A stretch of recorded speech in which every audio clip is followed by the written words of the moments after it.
Good afternoon and welcome to another episode of Unscripted and Unchained RPG Review. I am DM Bluddworth, and as you can see by the graphics, today's video is a recap of Session 2 of my newest campaign.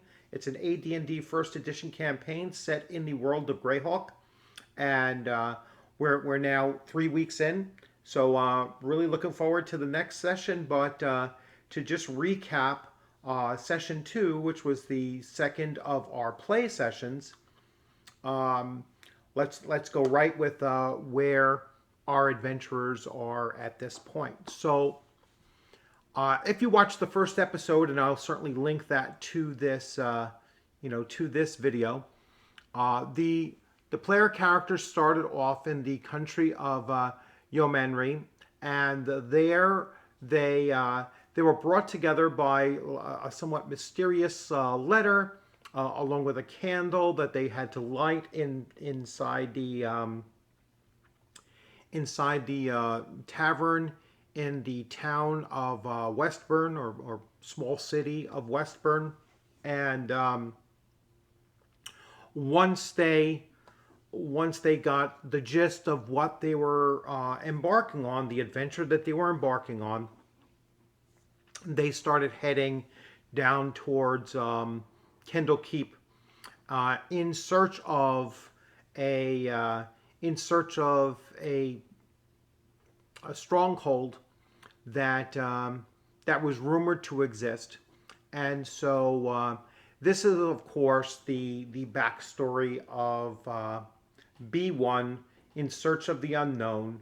And it was an adventure that I decided that was really an ideal adventure to bring player characters together, especially first level characters together in on, and then to really launch what I intend to be a very long campaign. So looking to play this thing out for months, if not years. So really excited to go into where we picked up our last session. So here we have the party, and from session 1, we had one slight change. We had a new player come on. So session 1 had departed without Kinnell the dwarf. So he is a hill dwarf fighter. Very low intelligence, so he has a 7 intelligence. And since he wasn't there in the first session, his player and I had to come up with why is it that he wasn't there? And we actually were able to come up with an idea of, because of his low intelligence, he had a harder time following the directions that were in the wooden box. And so he did not go to Westburn, but instead went straight to Kendall Keep. Kendall Keep might have also been a more direct route for him, because he is a dwarf coming from the hill countries, the hilled areas of Yeomanry, and so that's another way that we could explain why he was late and coming from a different direction. So he had joined the group, and unfortunately, one of our players was not able to make it. That was Korabar, the Grey Elf Druid. And so the Grey Elf Druid, if you remember from the first episode, he is the character that gained control or adopted, however you want to call it, a coyote pup that he, along with the paladin's help, helped nurture it to some level of health that it can now travel. But he wasn't able to make it. And so that's one of the benefits of having a very large group, and a group that has several different overlaps of roles that the players are playing, that if 1, 2, or even 3 players aren't able to show up on any given day, the adventure can still go forward.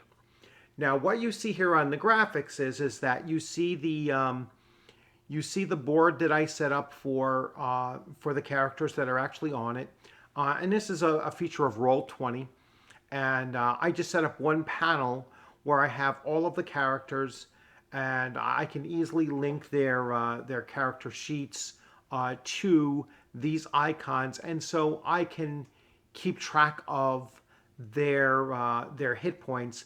And as you can see here, Kindle is the only one that lost some hit points during this adventure, and I'll talk a little bit about that as well.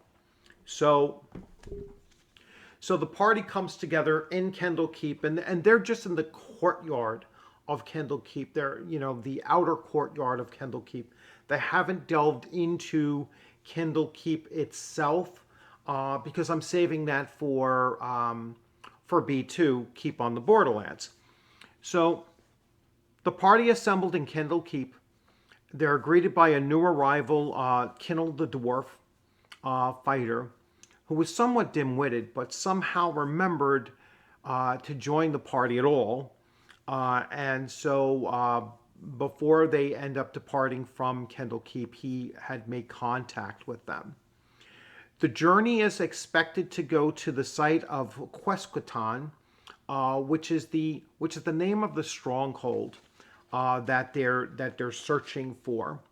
And the rumors are that Quesquetan is less than a mile away outside of Kendall Keep, and there's somewhat of a mystery why other groups haven't gone there that often, or why it's still kind of questionable as to what its exact location is. And so that's part of the mystery that the player character group is going to try to unravel. They have learned a number of rumors and little tidbits of information about Quesquetan, the stronghold. That was the stronghold of two, fairly famous adventurers in this region. And so they're going to, again, try to unravel those mysteries and see what else they can discover inside of this complex. So they follow down the path on a north by northwest trajectory, and Angus, the human ranger, is on the point. So he is looking for signs of anything that veers off of the path or gives any kind of an indication that there may be a different path off the main road that they can start searching for. And because of his abilities, he actually does spot an old pathway overgrown with vegetation and little more than a game trail at this point. All right, it does lead roughly through the very dense wooded area, and then it's suspected that this may, in fact, be the direction that they need to go into in order to search for this stronghold. He follows the trail along with the thief in the party, who is a halfling thief. So halflings have that innate ability also to travel in the wilderness almost completely silent, and very, very easy for them to hide as well. So they become the de facto scouts in, for the rest of this, fairly large party. And as they're following along this pathway, the ranger detects footprints of goblins. He's fairly certain they're goblin footprints. And so now he is on alert, and they alert the rest of the party that they're on the trail of goblins. And as they break out into a clearing, across on the other side of this clearing, as the land suddenly breaks up into hills and then later mountainous area, they do notice this very large black outcropping of rock, and the trail seems to lead towards that. And so the ranger and the halfling continue forward, and they see that there's an actual, like a trench work that goes into a vine covered, but still visible to them because they're looking for it, a vine covered cave entryway. Now, they knew from their rumors that Quescaton had a back entrance. However, they weren't convinced yet that this was, in fact, the site that they were looking for. As a group, they had it set in their mind that a stronghold was going to look like a keep. And and so that was actually affecting the way that they were, searching about and everything. They also didn't want to, or at least they, the ranger and the halfling weren't necessarily looking to go on any side adventures. So they were concerned about getting sidetracked and end up pursuing these goblins potentially into a goblin lair that they really had no intentions of seeking. However, Urias had spoken up. He is the paladin in the group. He had spoken up and said that he has no intention of leaving goblins, behind them if they do in fact move forward, and that he wanted to smite smite these goblins from the earth so that they no longer pose a threat to anyone, in the future.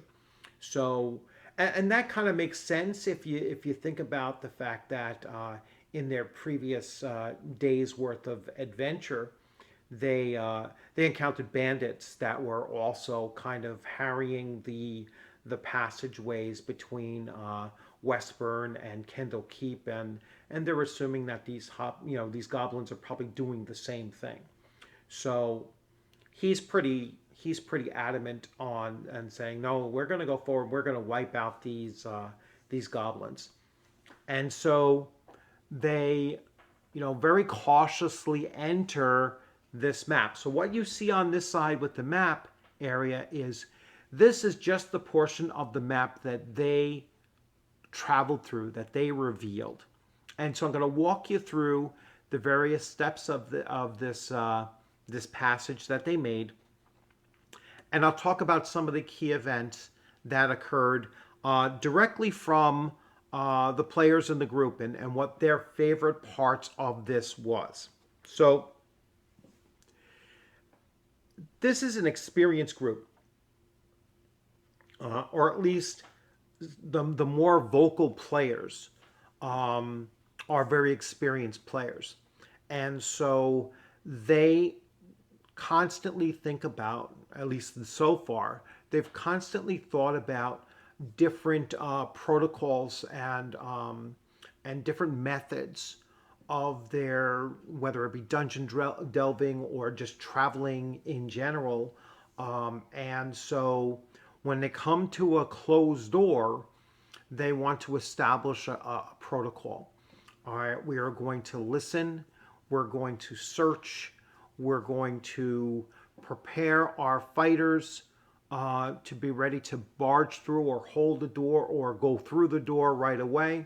Then they are going to open the door, and then that's when the fighters will step forward into or just be prepared for whatever comes through. So they established that with the very first door that they came to and said, no, we want to have a protocol for going through and taking these places out. Now, I'm not quite sure, because there are 10 players, I'm not quite sure which player was really pushing for that, but it might have been Almeric, the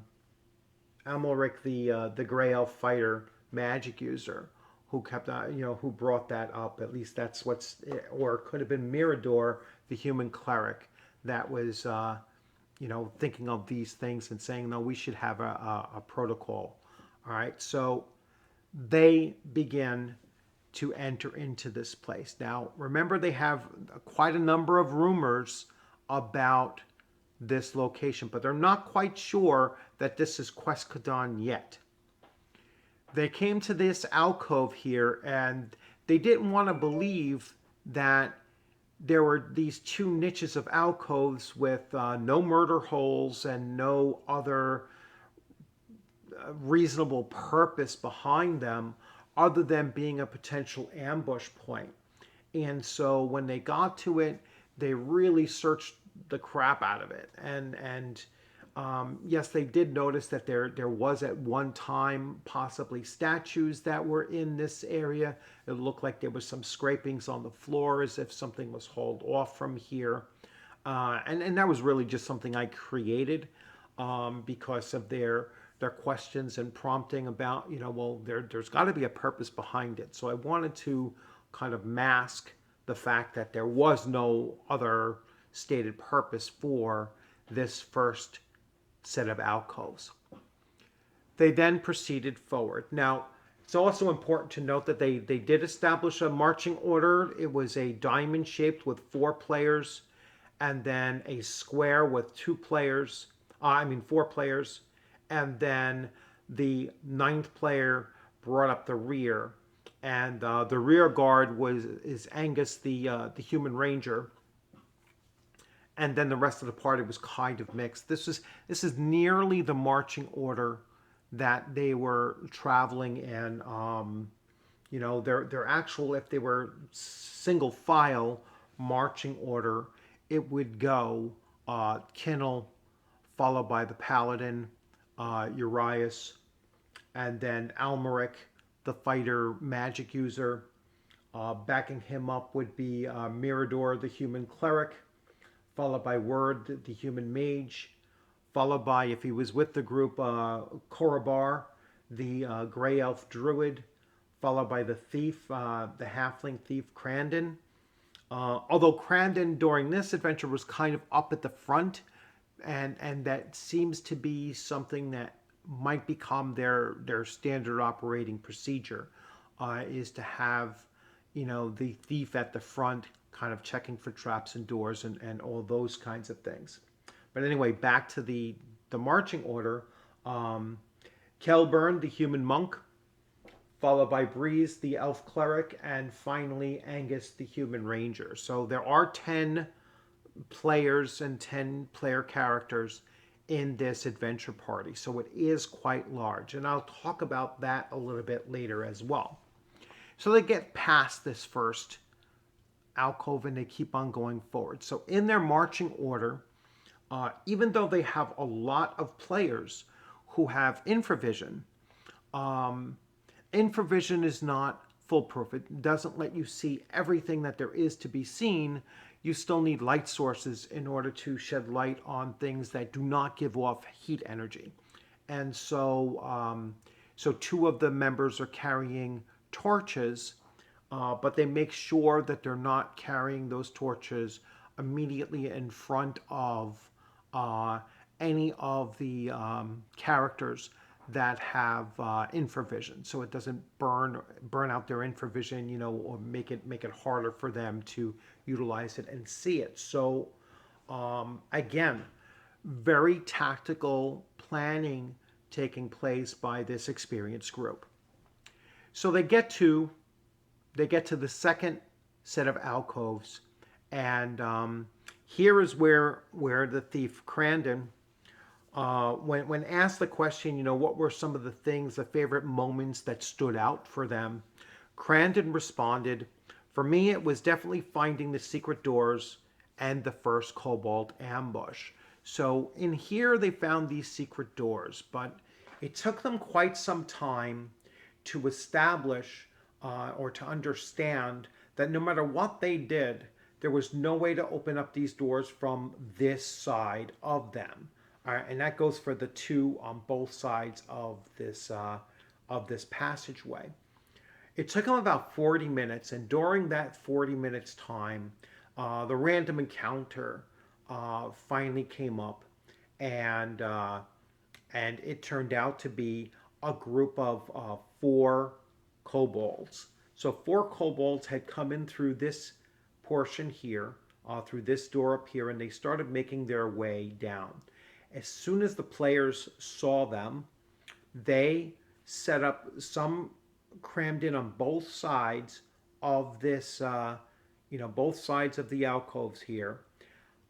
One member with a torch visible just stood right in the center of this hallway. And what he was intending on doing was drawing the kobolds in towards him to, see him first and go for him first. And that's exactly what the kobolds ended up doing, was they just started moving all the way down here, and the player character group ended up surprising the kobolds from the side. Now, it wasn't an outright surprise roll, but it was they were not anticipating them being there. They thought the rest of the group was really down here, and the player party eliminated these kobolds very, very quickly. Now, these are kobolds; they're not very powerful, and so they were wiped out within the first round with ease, and the players then moved forward.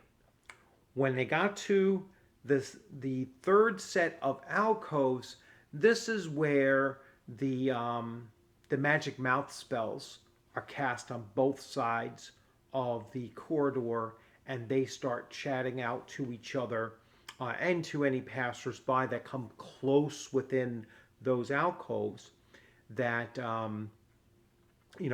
beware, don't come in, why are you trespassing, turn back, run away, none have ever survived. They just, and then they hysterically laugh very, very loud. So at that point I decided that the chances of wandering monsters is going to increase from a base of 1 in d6 to 2 in d6. So now that has gone off, and then it finally subsides and stops, the players then continue utilizing their protocol. They come out into this hallway. Once in this hallway, they notice these 2 doors straight ahead of them. They could see about 60 feet up this corridor, but they decide that they want to check these other 2 corridors first. And the way that they related it to me is that one group was going to go this way, the other group was going to go to the west, and the third group, the first group, was going to stand guard here. And after some prompting, I kept on, asking them, so you've split the party, right? And normally speaking, splitting the party could be a very disastrous thing. All right, but with such a large group, it's not as potentially dangerous as it would normally be. But they did split the party. They established that these 2 alcoves here are the ones that have the secret doors that they could now operate and go in and out between the 2 places. Now, I forgot to mention that back on this other side, they had piled up the bodies of the kobolds, 2 on each side, to kind of block these doors. So when they did open up this door here in particular, the one on the west side, it did meet some resistance, and they knew immediately, all right, this is where we're just kind of backtracking now. So both groups returned back to the initial group, informed them what they've discovered so far, and then they decided as an entire group that they would go down this west-hand hallway. And they came all the way down, used their protocol here to enter in here. As they started turning this bend here, they're going to get their second wandering monster encounter. As they're approaching this door suddenly swings open, and a group of orcs start marching out. Now, the player characters gained initiative here. As a matter of fact, they gained surprise. So they gained surprise here, and the human ranger at least I'm fairly certain it was the human ranger, fires off his first arrow with a critical hit on the first orc that came in through the door, and he was instantly killed. The second one poked its head out around the corner, having seen the first one, fall, and the ranger's second arrow nearly critical hits him as well, but kills him also instantly. Now, this is where I started to apply the fact that they have a large group. There was already 2 downed bodies blocking off partially this door. Um, the only characters that were up front was what was the halfling, who then I allowed to make a melee attack. However, when he skirted over the 2 bodies to make that attack on the third orc that was there, his attack missed. However, it did put him on the other side of this door and somewhat behind the orc. And then the fighter of the group, Kinnell, then attacked with his spear and killed that orc there. They then enter into this small area right here where the hallway splits up, goes forward north, goes to the west, and then again goes to the east. And this is where they start to decide again, listen, so that we don't end up getting lost in some kind of a maze. And, one of the players, actually Kinnell's player, is actually mapping out. So he's, old school, graph paper, pen, mapping this out. And, so he's like, yeah, let's come up with a system where, this can start getting confusing. Now, comparing his map with this map here that you see here, they're remarkably close to each other. So he was doing a great job at it. I hope that he continues, and then I will keep on adding the map as they go along, and he can continue comparing it. So he did a great job comparing, compared, to what the real map was like. They come to this door. They go through their protocol. They hear sound on the inside. They're hearing a number of voices in different languages, and they check the door for locks, or traps. They discover none. The thief actually made his rolls, discovered that there were no, it wasn't locked. There were no traps, and Urias, the paladin, steps right into the door, and this is his favorite part. Walking all nonchalant into the meeting room filled with baddies and just tearing through them. So he did, in fact, he just walked in the door, just nonchalantly walked right in, and inside was a congregation of hobgoblins. There were 2 hobgoblins. There was 1 gnoll, 2 troglodytes, and 6 goblins in this room. Now, the 6 goblins were just surrounding, like around the perimeter of the room, almost like guards. And then at the table were all of these other humanoids. Now, they quickly assessed the situation, that these were obviously at the table were these leaders, and the goblins were merely, guards. One of the humanoids was as I mentioned, a gnoll, and he stood up, and he had a mace in his hand, which the magic user, had an inkling was not just a simple mace. All right, so he suspected that it was a magical mace, and that he was most likely the leader in this group, or at least potentially the most powerful in the group. Initiative was rolled. Player characters win initiative. missile attacks come in, and the very first to fire off was again the ranger, who immediately kills with another critical hit, immediately kills the gnoll with both of his arrows hitting it, and he tumbles down and instantly killed. Then the two magic users, so the fighter magic user and the straight up magic user, Word and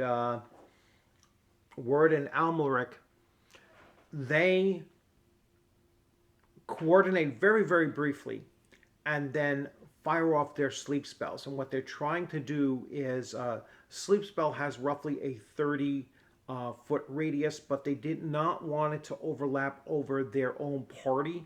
And so they try to isolate the different parts where they could make their attacks. They got that through, putting out all but, putting to sleep all but the 6 goblins. The remainder of the battle was just taking care of those 6 goblins, which 4 of them actually attacked the dwarf. And so all 4 kind of looked to pile on top of the dwarf, and that's why one of them was actually able to slip his knife through, giving the dwarf a fairly decent wound of 4 points of damage with that attack with his curved short sword. And the rest were able to subdue one by one the other attackers. The dwarf actually retaliated, killing one of the goblins on himself. He was waiting for the next round so that he would get 2 attacks in the second round, but that wasn't necessary at that point. And the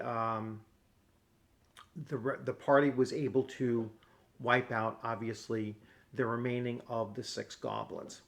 So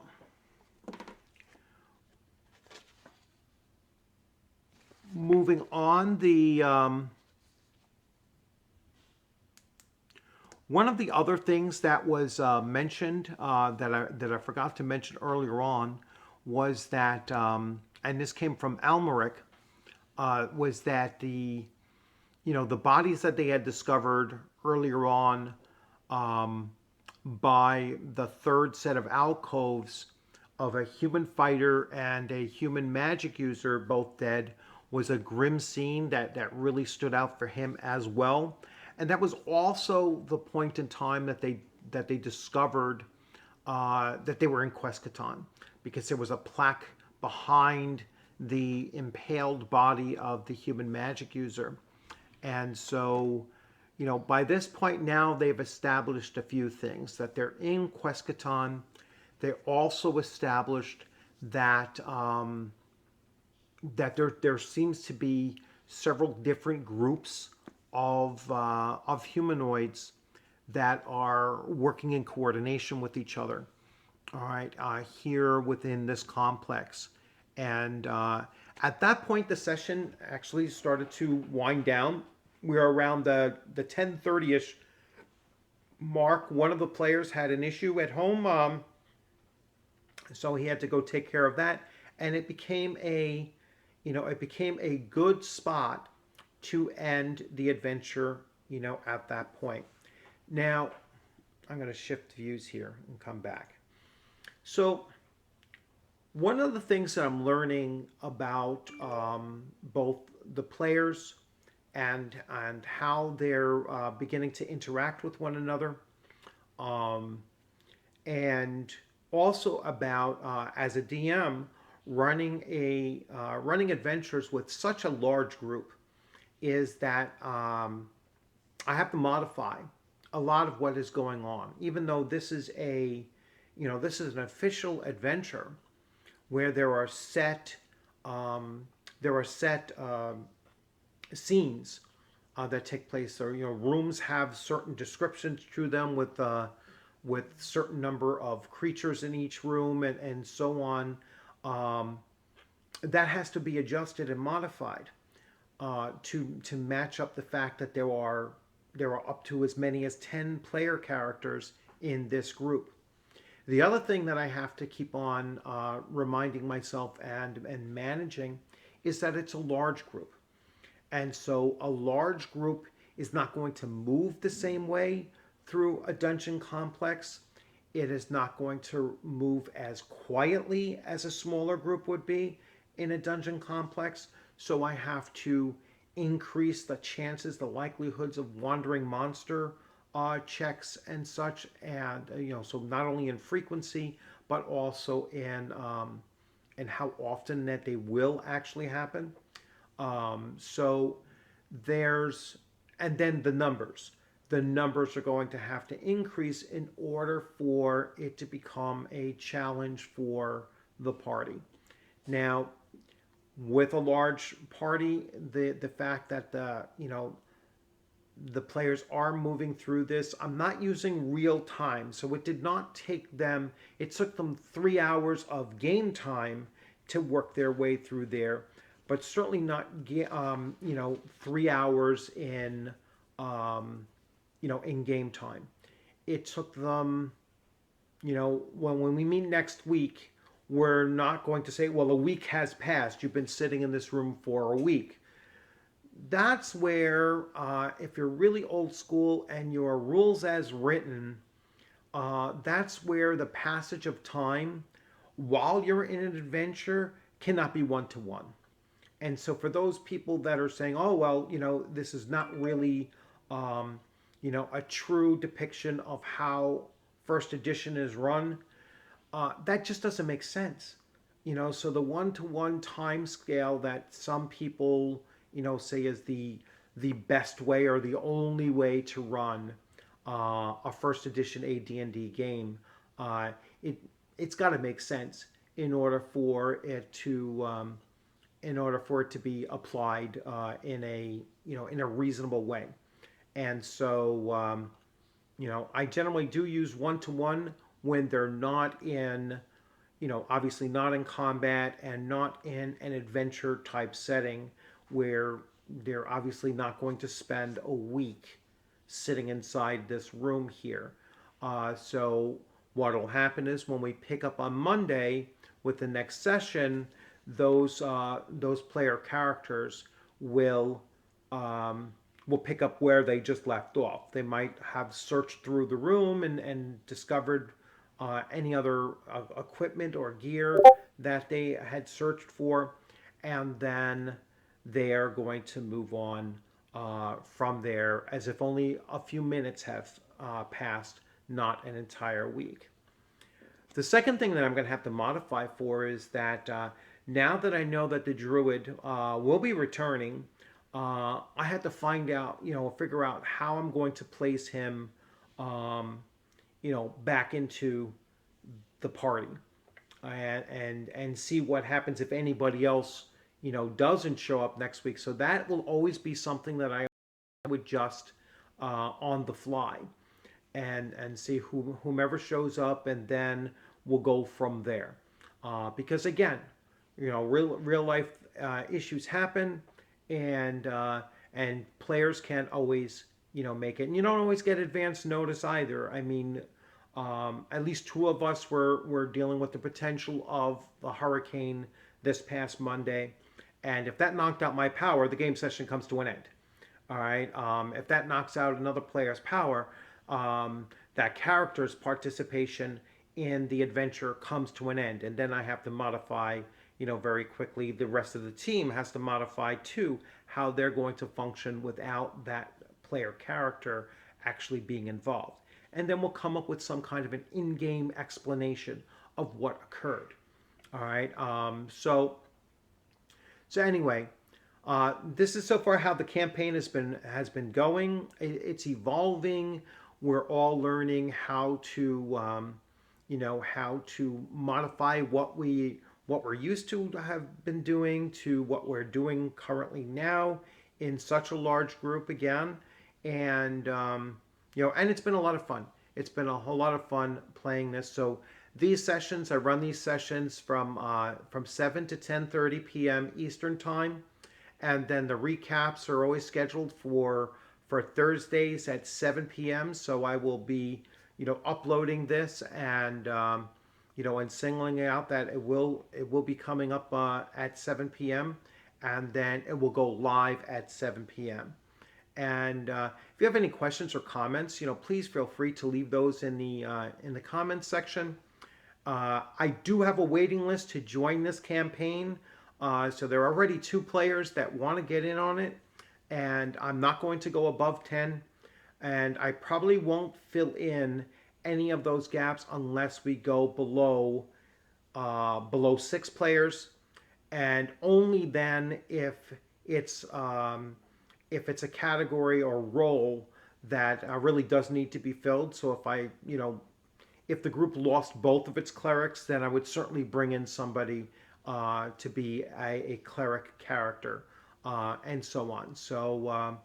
So there is a waiting list, but I anticipate that it might be a long wait, and that's a good thing if it is a long wait, because that means that everybody here in the group is still continuing to come and be able to move forward with this campaign.